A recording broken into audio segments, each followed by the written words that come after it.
A special welcome to Pat's sister, Peggy, and her nieces and nephews who have come, and to all of the community here and the community out in cyberspace. We have people on the net and wherever, so we'd be happy to have all of you.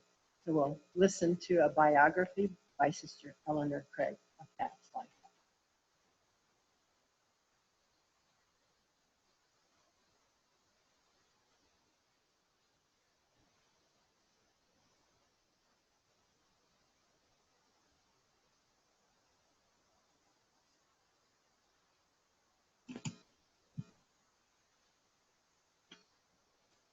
Sister Pat Cullen left us several autobiographical sketches which provide the substance of this remembrance.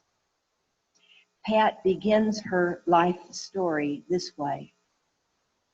When the spring cleaning of heaven took place one year in the reign of FDR, an 8-pound Piscean was sent as a St. Patrick's Day gift to a couple at Mercy Hospital in the heart of the Mile High City. 2 weeks later, St. Philomena's Catholic Church accepted the baby girl as a member. Named Patricia Ann, the eldest child of Richard James Cullen Sr. and Elsie Faye Beeler Cullen, Pat tells us, quote, I was the child boss of the family after a baby sister was born and later a brother. Of her early schooling, Pat says, mastery of the ABCs was attempted under the tutelage of the Dominican sisters at St. Dominic's and the Josephite sisters at St. Catherine's in Denver. The high school diploma from Holy Family in Denver was placed in jeopardy when, on a senior class picnic, a dare for any girl, just one, to pick up a small snake and dangle it before one elderly nun was accepted. However, a forgiving faculty awarded the parchment anyway. In 1952, following her high school graduation, Pat wrote to Mother Edwarda, since my sophomore year at Holy Family, I have been seriously considering the religious life, and the realization that the invitation is genuine has become stronger. My acquaintance with the Lauretines has made me prefer your order. Much later, Pat wrote, when I applied to Loretto, I never gave much thought to the mission statement of the Sisters of Loretto. I felt drawn to them by the example of several individual sisters. The house of studies and practice teaching didn't present a problem for me. I just knew I wouldn't be venturing into the classroom. And I remember presenting myself to Sister Helen Jean and offering to fill in at offices for those who were going to teach. Sister Helen Jean's laughter was jovial, but she shared with me how I'd be spending time at St. Pius with Sister Cabrini and second graders. So it was that having entered a community dedicated at the time primarily to classroom education, I, too, somehow, by the grace of God, entered the ranks of an educator. Describing her work as an educator, Pat gives a colorful account of the era before the changes that were so familiar to many of us. My first assignment was St. Rose in St. Louis, just a hop, skip, and a jump from the House of Studies. I taught there for 3 years.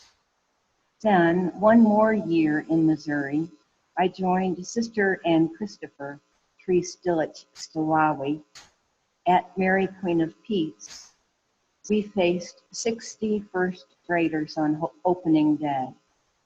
And just our luck, the auxiliary bishop wanted to help out the cardinal, so he called to have the first graders confirmed as well as the second graders.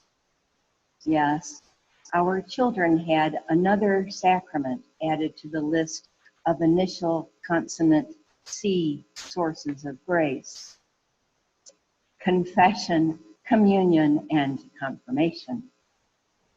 By May of that year, I was even tempted to confuse their names. Teaching summer school at Visitation Parish, I received a bull to Loretto Academy, El Paso, first grade, where I spent 2 years testing the patience of my principal, Sister Adrienne Corley. Next, the second graders at Nativity in Los Angeles were my charges.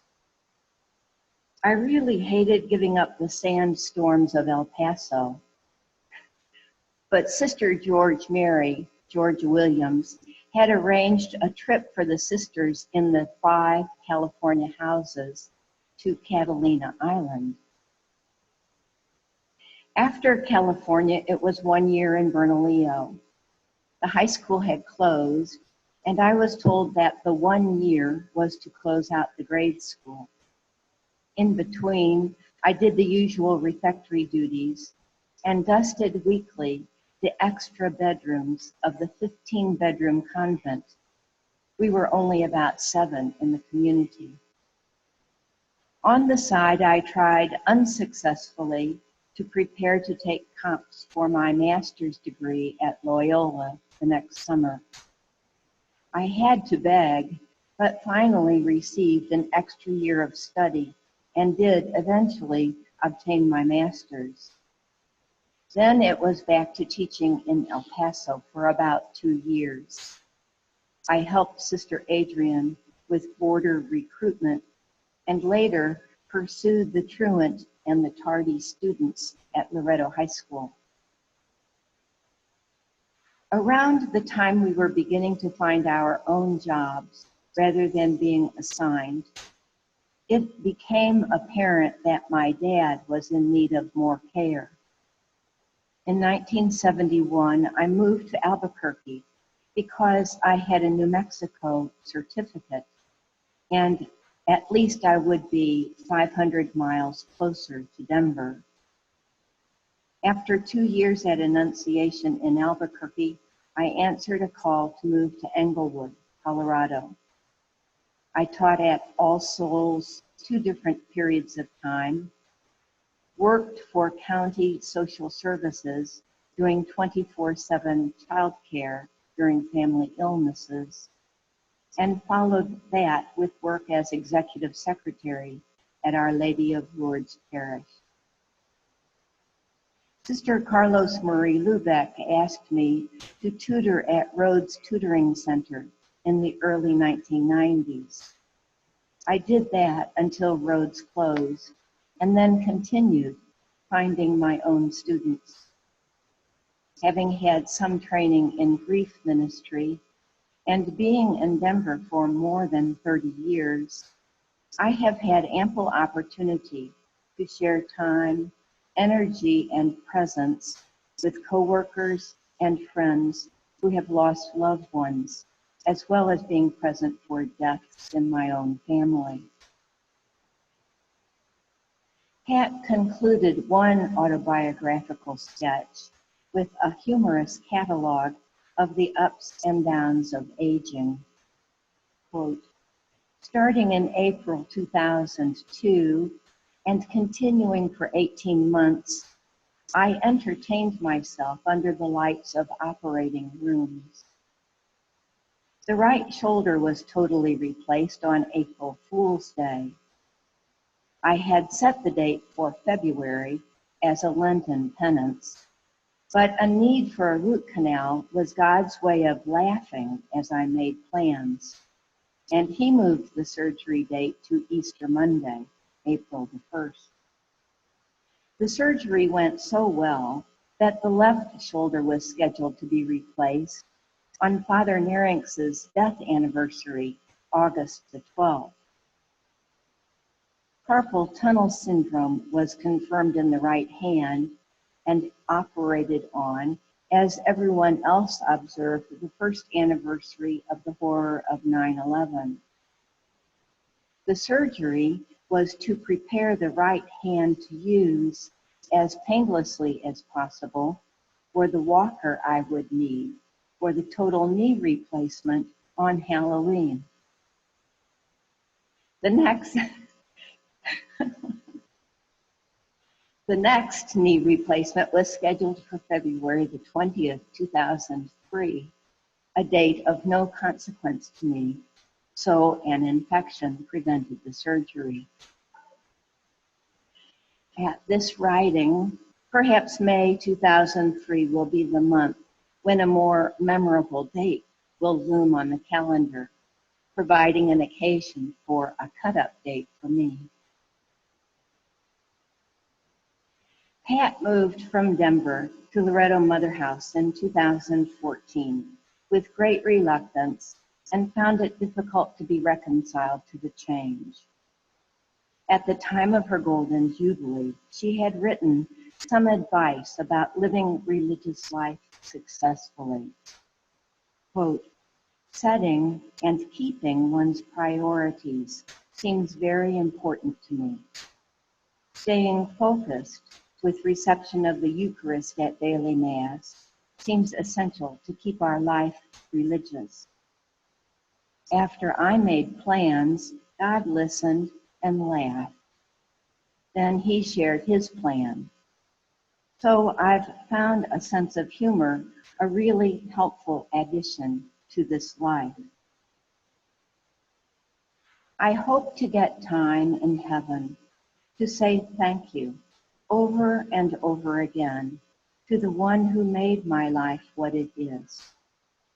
Also high on the list for thanks would be the Cullen clan, the Sisters of Loretto, and the many friends I've acquired since I've joined the convent and seen the world.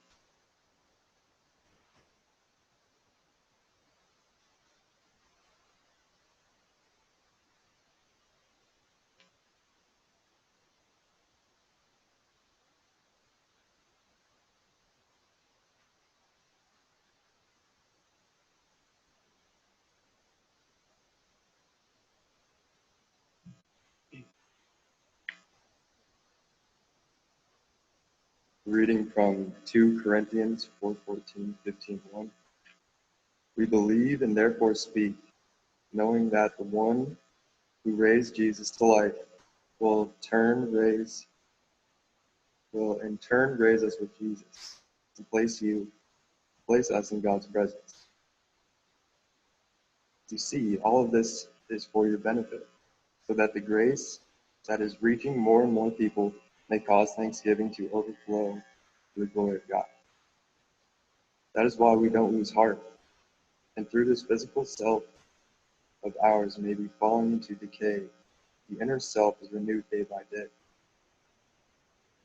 These light and momentary troubles train us to carry the weight of an eternal glory, which will make these troubles insignificant by comparison. We have no eyes for things that are visible, but only things that are invisible. Visible things last only for a time, but invisible are eternal.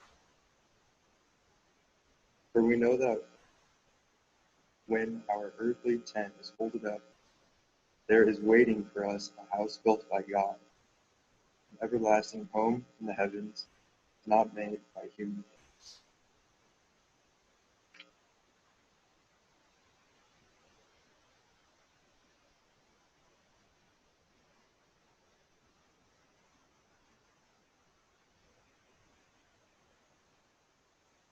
Our response is, what if? A Song of Praise by Frances Mary Myers. Our response is, I give you glory, thanks, and praise. What if, bountiful God, you had not created this wonderful world, the blue sky, the sparkling water, the spacious lands, the myriad birds and animals, the trees and flowers and human beings, but you did, and for these. What if, benevolent God, you had not given us your divine Son, Jesus, who by his life, death, and resurrection saved us for you for all eternity? But you did, and for this. What if, generous God, you did not create me and choose two special people to give me life? But you did, and for this. What if, loving God, I had not accepted your invitation to come follow me? But I did, and for this. My loving, gracious God, for all your gifts, freely given to me, I shall for all eternity.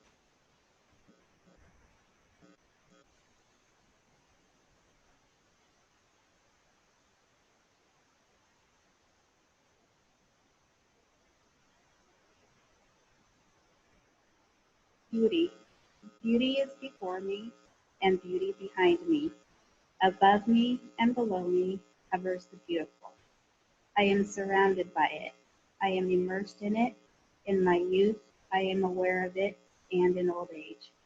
I shall walk quietly the beautiful trail. In beauty it is begun, in beauty it is ended.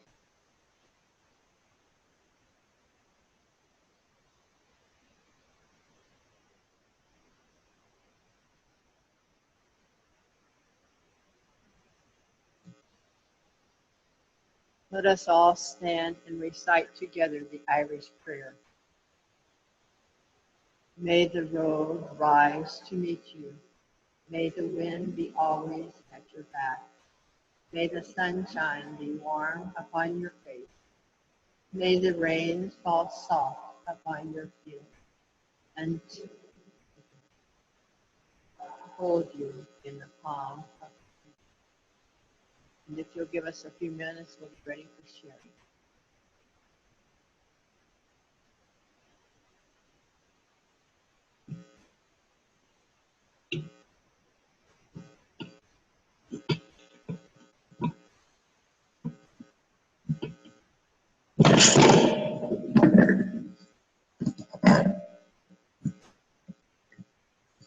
And if you will say your name before you speak, please.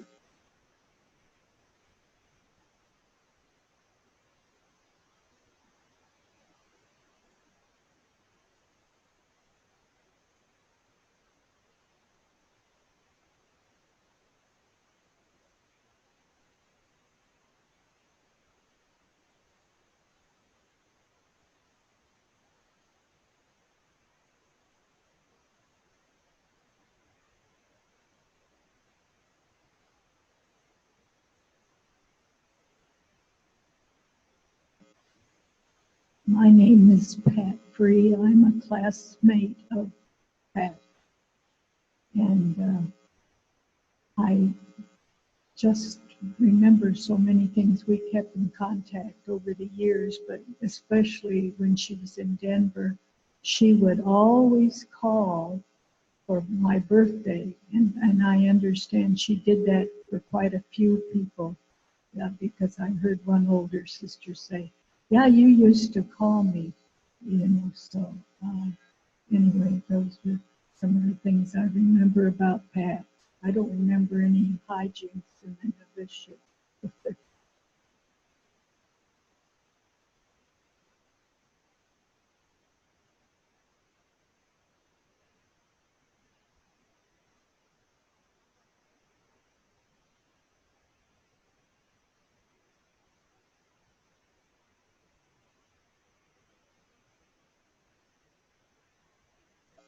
and Sister Cabrini, and I recalled Pat doing her student teaching in my classroom. She was a little shy, so I thought after 2 weeks of observing me, I took my manual over and I said, Pat, I have to leave the room. Would you take over? And gave her the teacher's manual. I also later on, after teaching, coordinated the healthcare apostolate for the Diocese of Calgary in Alberta. I invited Pat to come and visit me for 2 weeks. So she came, and we visited Lalamas on one of the chaplain's friends' home in the mountains. So that was a neat experience. But I did enjoy having Pat as a student, and she became a friend.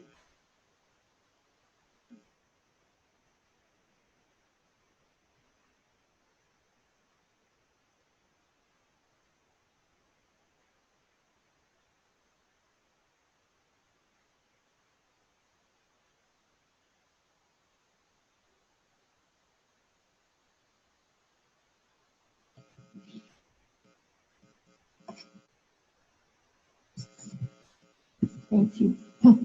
My name is Cecily. I didn't realize until I heard Judy reading Pat's reflections that she had had some work in grief counseling. But because I lived in Denver for many years, I knew about her devotion to being present with those grieving, because anytime one went to a funeral of family members or friends of Loretto people, and over the course of more than 30 years, I went to quite a few. The one person who was consistently there was Pat Cullen. I think she took that work of mercy. I don't know if it was considered a corporal or a spiritual work of mercy in the catechism, but whatever it was, she took it very seriously, and that was a great example for us.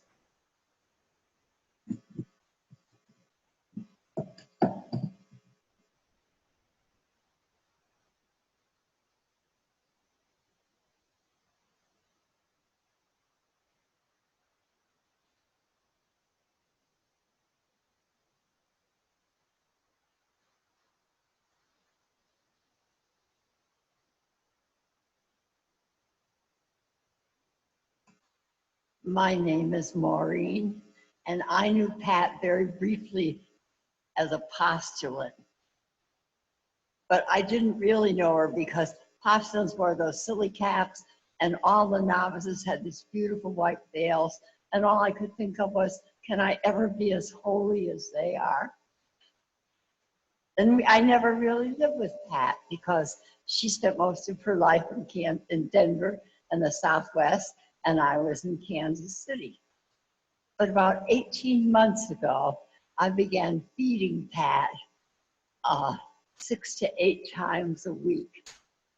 And as some of you probably know, Pat could be tough.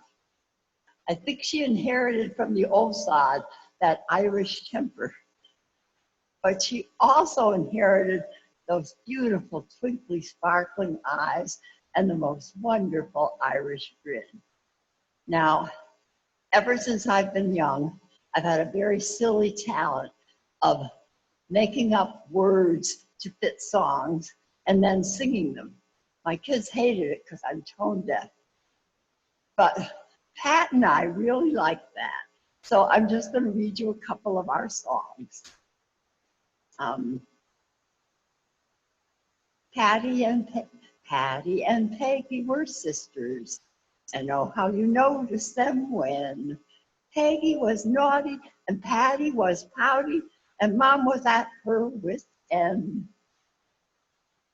And another one was, I love my mama, Elsie, the best in all the world. Daddy Richard was so proud, and I was his little girl. Sometimes we'd sing a lot of the old Irish songs, and she would join in, much as we knew the words. And at the end, there was always that great big smile. So tonight, I am so grateful to God for nurturing such a beautiful friendship in my late years, and I believe Pat is grateful too. Thank you, God, for my friend Pat with her crazy Irish hat.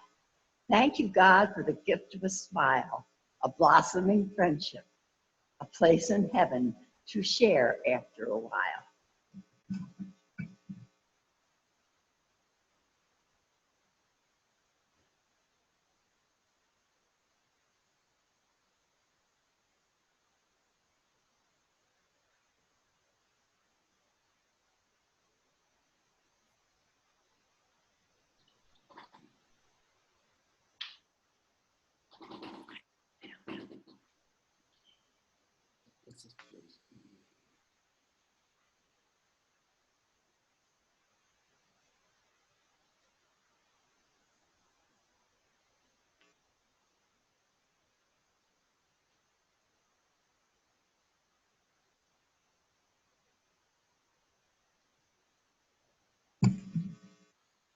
Liz Perez. I had the privilege of getting to know Sister Pat, who was back in Loretto Academy in the like 1969, 1970, thereabouts. She was Sister Rochelle. She was the attendance person. Now, I was neither one of the truant or tardy, usually people, but sometimes what they would do is pull people out from study hall when the secretary or somebody needed a runner to do this or that. And my best friend Pat and I would sometimes be called upon to go and pick up the attendance slips. And so we'd end up, one would go on the first floor, one would go on the second floor, and we'd say, okay, we'll meet you down at the office. So the first, as we were getting to know Sister Anne Rochelle, who was usually kind of trying to look kind of serious, and we'd show up with our little slips by the door, and we'd say, okay, here they are. And she'd look up from her desk at us. Who let you two out of your cage? And we'd say, oh, well, Sister Marie Claire from study hall let us out, we had no idea. It didn't faze us. And our response apparently was a surprise to her. I guess she thought we would be very offended. Just like when she'd say, what are you two hooligans up to? Well, we in the Southwest had never heard of what a hooligan was. So it didn't mean a thing to us. So, but we got to form a nice friendship with her. And since my best friend's name was Patricia, at some point in time, she let us know that her baptismal name was Patricia and that she was even born on St. Patrick's Day. So we remembered that. And I remember giving her a birthday card that had something that we put together having to do with St. Patrick's. And from that time on, we got along with her marvelously, even when she was a presider with the boarders. And we'd go and spend time with her and carry on with her. And she acted like she really didn't like the fact that we were there. But we always treated her well and thought of her fondly. And so after a while, we got to be good buddies.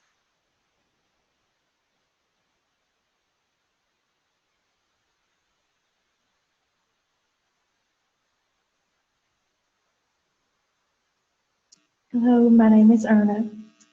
I got to meet Sister Pat by visiting people back in our St. Joe area when she first came. And quickly learned that she loved to sing.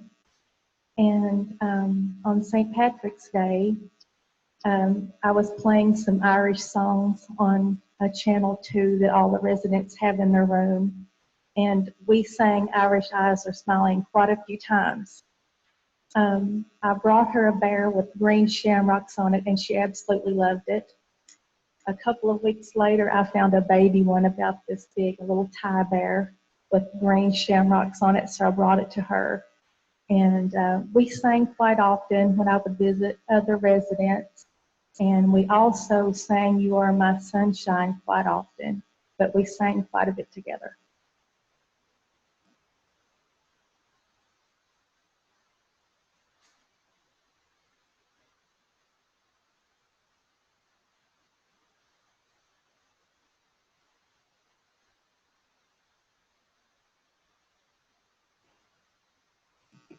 I think that's it for the Mother House. We'll go to Denver. Thank you. Okay, Denver, if anyone would like to speak, unmute the mic up there, up front.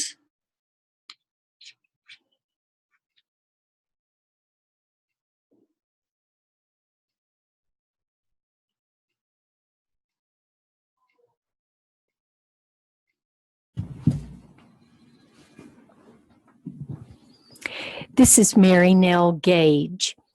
I believe I am recounting what one might say is a miracle. At Pat's Golden Jubilee, we were all gathered at the downtown Denver Cathedral, and either because of a power outage or an electrical storm, the lights all went out. And so everyone is kind of wondering, oh, what's going to happen? What's going to happen? And then as the readings for the Mass proceeded, when the words, "Let there be light," were read, all the lights came on at Pat's Golden Jubilee.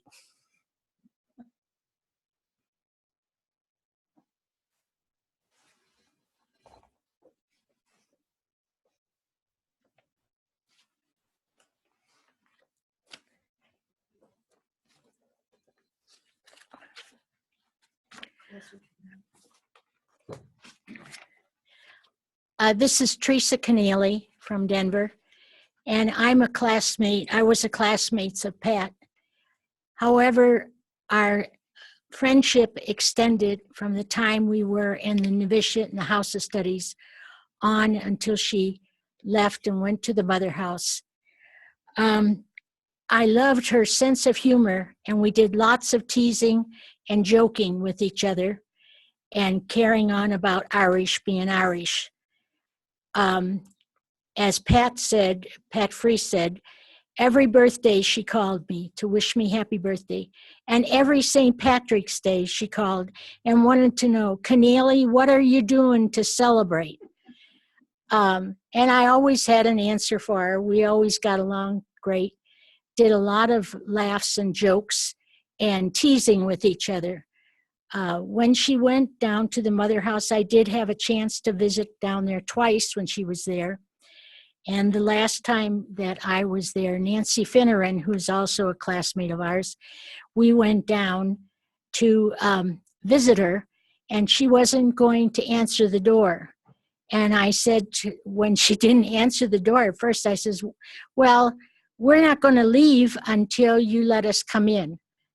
And so she did, and we had a great time and did a lot of laughing and carrying on. But I know she's having a wonderful St. Patrick's Day this year because she will be rejoicing with all the Irish in heaven, because you know that's where she will be and that's where she would want to be.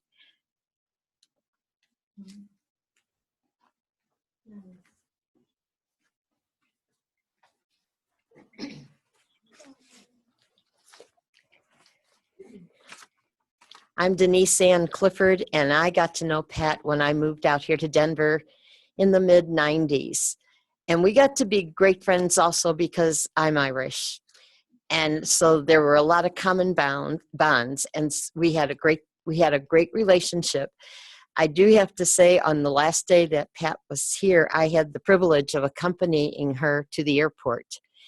And I do remember I wheeled her to her room, and we were just waiting for the final papers and getting the meds from the office. And Pat said to me, "Now, you're my friend, right?" And I said, "Yes." And she said, "Well, put me back in bed. I'm not going to any airport today." And I said, "Well, I can't do that, Pat." I said, "Because you have a reservation and Jane's here to help. Jane Custers was there to help." And so she said, "Well, fine friend you turned out to be." And I said, "Pat, you're going to the place that you really will get the help that you need." And she gave a big sigh and she said, "You know, I think you're right." And I said, "And I'll be there to see you and I'll check up on you." So I did visit with Pat on my visits to Loretto, and she always had a witty thing to say to me, or two, or three. But we did have a good friendship, and she was very kind to me during the years I was out here in Denver and got to know her. So, Erin go bragh, and happy St. Patty's Day. I'll think of you at the parade tomorrow, Pat.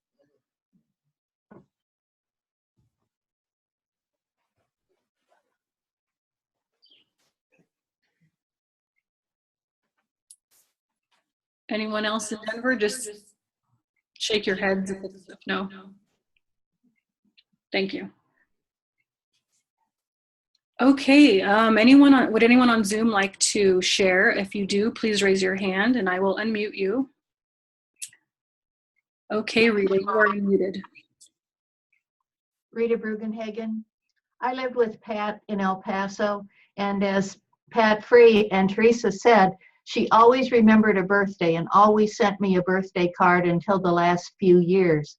And she also thoroughly enjoyed having her birthday on St. Patrick's Day, as though the whole celebration was for her. Thank you. Anyone else on Zoom? Okay, Therese, go ahead. I'm Therese Stawawi, and I too, like so many of those of you who spoke, am a classmate of Pat's.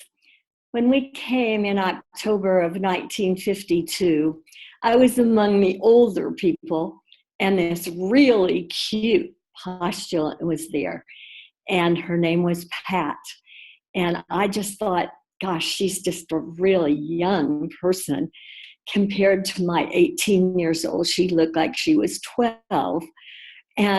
But I kept looking at her and I saw in those eyes were a lot of mischievousness.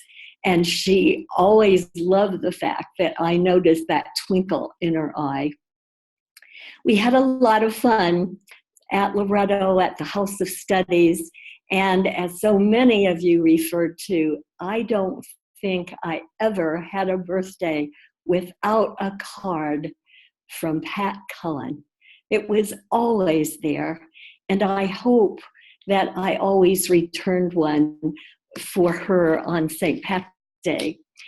I too had the good fortune of seeing her when she was at the infirmary at Loretto. One of the times I came, she put out her hands and she said, "Why are you here?" And I said, "Well, I'm here to see you, my favorite person." And she said, "Well, just get my nails done. I want my nails painted." So I painted them. And I think of that often, being able to hold the hand of a good friend. And yes, paint them with very colorful paintbrush, as I'm trying to say, but actually it was more than paintbrush. I felt like it was tears coming from my eyes to put on her beautiful nails. I have to say that one of the things that surprised me most is I didn't know that she had such a power of lungs. And when I came to the Mother House, I heard them many times as I walked down the hall, and I was attracted into those lungs and came to her room. I feel now that those lungs are really being used because I'm sure she's bellowing with the saints and the Irish and all of our friends somewhere in another destination. Thank you. Mother House, back to you.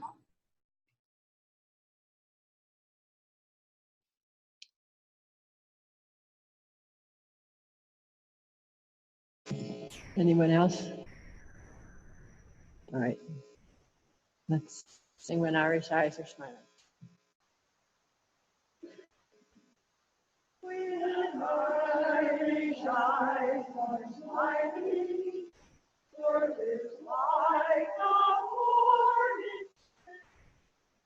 In the little Irish heart, you can hear the angels sing. When Irish hearts are happy, all the world seems bright and gay. And when Irish eyes are smiling, sure that steal your heart away. There's a tear in your eye and wondering why it never should be there at all. With the cloud in your smile, sure as stone you'll be trial, so there's never a tear of fall. When your sweet laughing laughter like some fairy song, and your eyes you grow bright as can be, you should laugh a while, and all of the time smile, and our smile for you. When Irish eyes are smiling, sure it's like a morning. In the little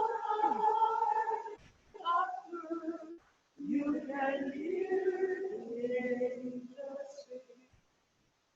When Irish hearts are happy, all the world seems bright and gay. And when Irish eyes are smiling, sure that steal your heart away. For your smile is a part of the love in your heart, and it makes even sunshine more bright. Like the wind that sweet song, ringing all the day long, comes the laughter so tender and bright. For the springtime of you is the sweetest of all. There is ne'er a little further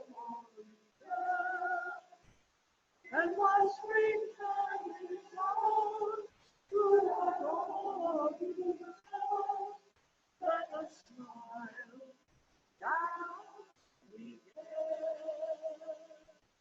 When Irish eyes are smiling, sure 'tis like a morning.